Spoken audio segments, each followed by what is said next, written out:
আসন্ন পবিত্র ঈদুল ফিতরকে সামনে রেখে পর্তুগালের লিসবনে অনুষ্ঠিত হয়ে গেল প্রবাসী নারী উদ্যোক্তাদের ঈদ মেলা।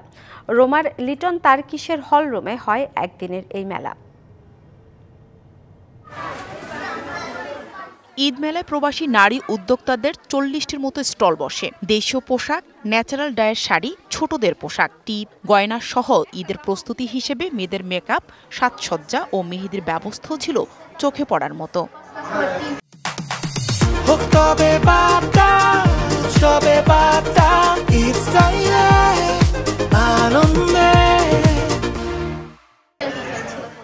মেলার আয়োজক প্রবাসী নারী উদ্যোক্তারা বলেন, প্রথমবারের মতো পর্তুগালে এই মেলার আয়োজন। এত উপস্থিতি এবং নারী উদ্যোক্তাদের বেচাকেনা দেখে তারা উচ্ছ্বসিত।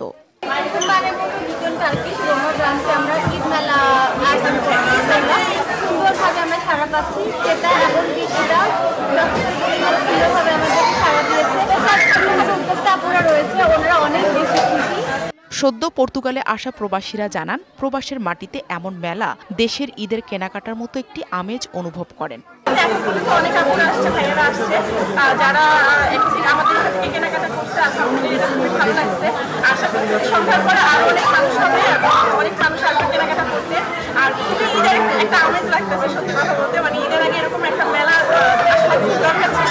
পর্তুগাল ফ্রেন্ডশিপ অ্যাসোসিয়েশনের প্রেসিডেন্ট রানা তাসলিম উদ্দিন বলেন, 2 যুগ আগে এখানে প্রবাসীর সংখ্যা ছিল হাতে গোনা। এখন সে সংখ্যা 50,000-এরও বেশি। সেই সাথে দেশীয় জিনিসপত্রের চাহিদাও বাড়ছে। আমাদের সেলুনে সিরাম নিয়ে আসি, ব্লিচ নিয়ে আসি, এখানে সোপ নিয়ে আসি, ব্যাক একনির জন্য অর্গানিক হেনা নিয়ে আসি, ফেস প্যাক নিয়ে আসি, ডিটাইন নিয়ে আসি যেটা হচ্ছে ট্যান রিমুভ করে, আর কিছু বাচ্চাদের ড্রেস আর জামা কাপড় নিয়ে আসছি শাড়ির সাথে।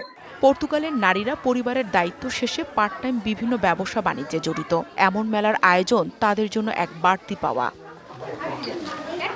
DBC news desk.